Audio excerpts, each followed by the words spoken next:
It's finally time to wrap up 2022.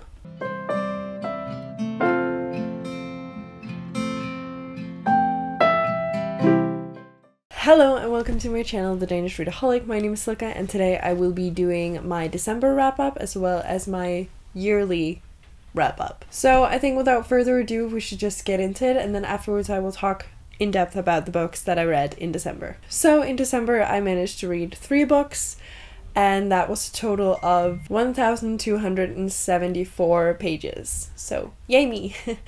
I had 3 new to me authors and 0 that I had read before. As for the star rating, I had 1 2-star and 2 3-stars. When it comes to representation, I had 1 with disability and 2 that had no representation whatsoever, so that's not all too good. Then we have the author nationality. I have 1 from Denmark, 1 from Russia, and 1 from the UK. Genres, I have 2 classics and 1 magical realism. All 3 books were standalones. For the intended audience, I have 2 middle grades and 1 adult. As for the format, I had 2 that I listened to as audiobooks and 1 that I read physically. I had 2 from my own TBR and 1 that was hauled in 2022. And finally, the releases, all 3 were released prior to 2022. So now that we're at the stats, I'm just going to go through my annual stats and tell you how my reading has gone with, the entire year. So in total this year I read 49 books. Let me just show you how the reading was spread out through the months so you can see how well I did. So in January I read 4 books. February I read 3. March I read 2. April I read 12. May I read 1. June I read 5. July I read 6. August I read 9. September I read 1. October I read 2. November I read 1. And December I read 3. Now let's have a look at the page count. And that ended up being a total of 14,803 pages.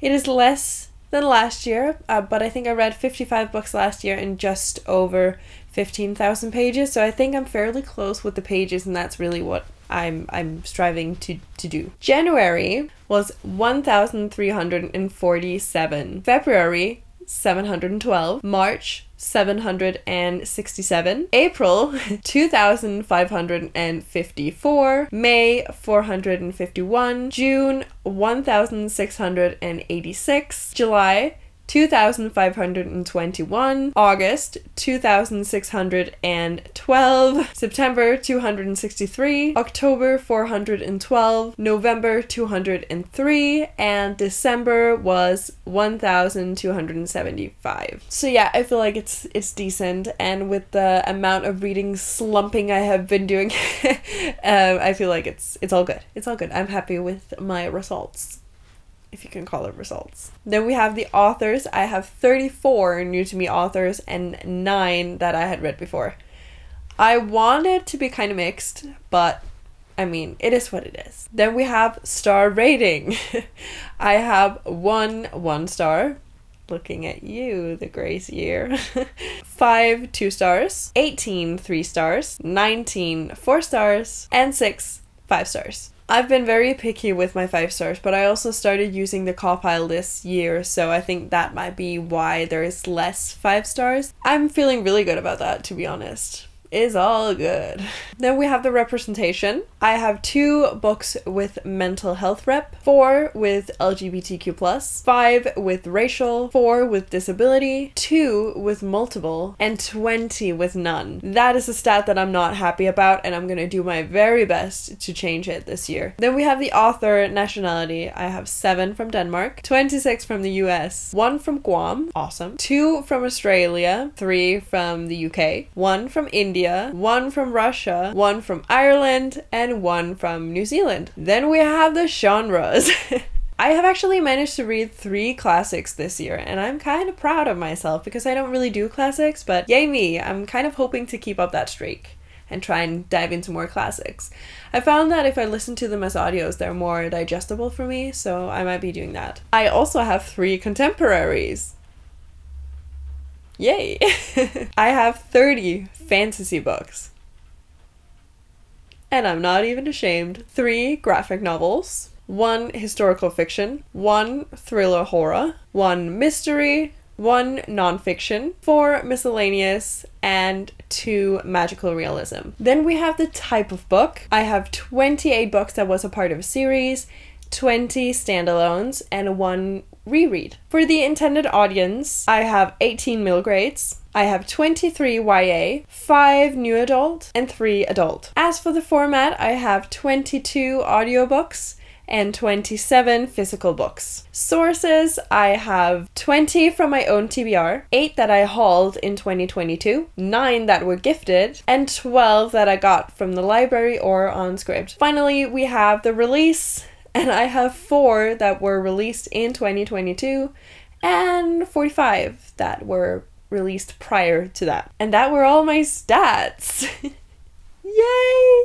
Let's get to the books I read in December. First up, I read A Christmas Carol by Charles Dickens.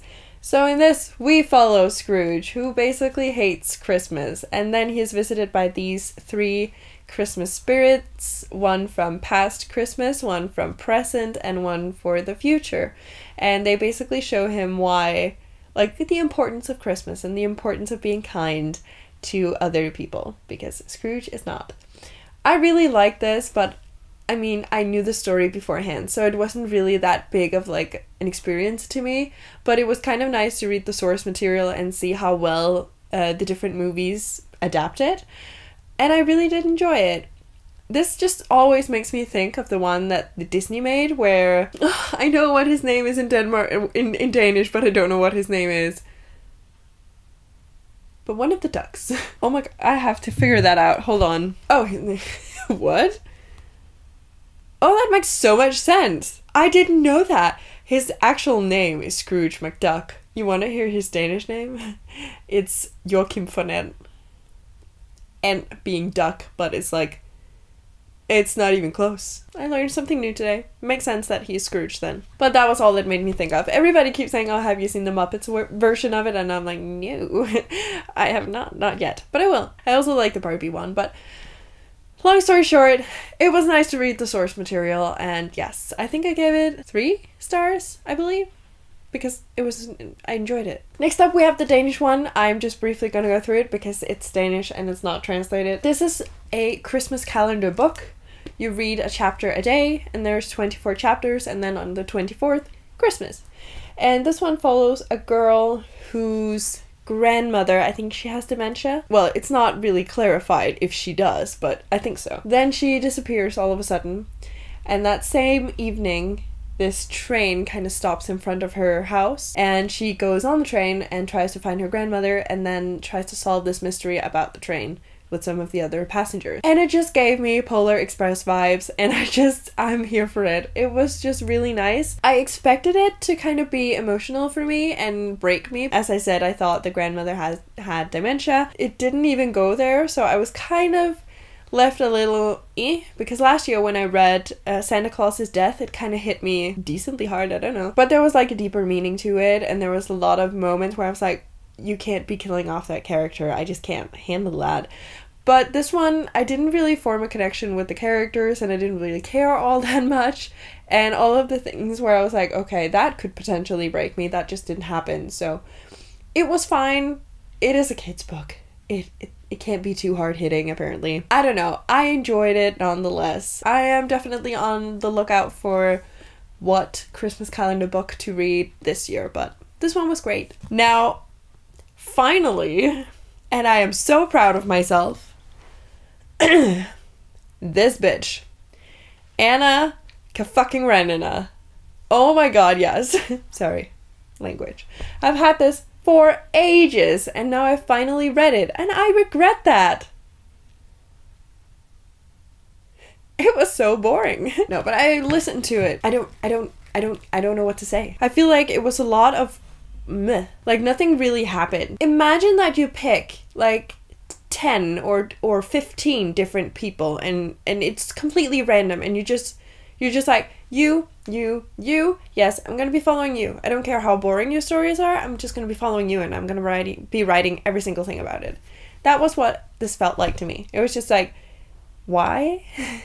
What's the point? I don't think there was a point. Another thing that kind of bothered me was that it's like the title is Anna Karenina, and I feel like she was the one that we heard the least about. Like, she was the one that had the most interesting story to me, and she was the one that we heard the least about. So every time I was listening to somebody else's story, I was like, why is this important? I still really enjoy the movie, the one with Keira Knightley, and it's one of my favorite movies, and I'm glad that I have read the source material, but it was not it for me. I actually don't recommend. If it had been, I don't want to say same length as Christmas Carol because that's ridiculously short, but if it had been like a regular sized book, maybe like 300 pages, and it would be boiled down to the essentials, I could see myself recommending it, because some of the points in not only Anna Karenina's story but also some of the other stories were kind of interesting. But there was a lot of fluff that was just kind of there, like a filler chapters, let's call it that. And I was like, why is this important? So I couldn't really tell you in depth what it was about because I don't know. You just follow people. And why, when it's fiction, do you have the two main male characters have the same name?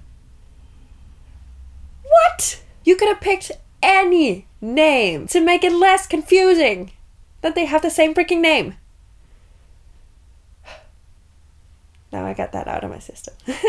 I'm glad I've read it, source material and everything, for one of my favorite movies. So, and now I can say I've read it and be like, oh yeah, I've read Anna Karenina, and then people will be like, oh, did you enjoy it? And I'll be like, fuck no. So yeah, I think that was my 2-star. It must have been my 2-star. I did like the Russia vibes, like, because I do like that. Thank you so much for watching. Please let me know, how many books did you manage to read in 2022? And what is your goal for 2023? I will be discussing my goals in my goals video. Which makes sense. If you just want to let me know that you're here but don't know what to comment, you can always leave a green heart. If you like this video, please hit the like icon, and if you want to see more of my bookish content, please consider hitting that subscribe button. It will mean the world to me. And until I see you next time, bye!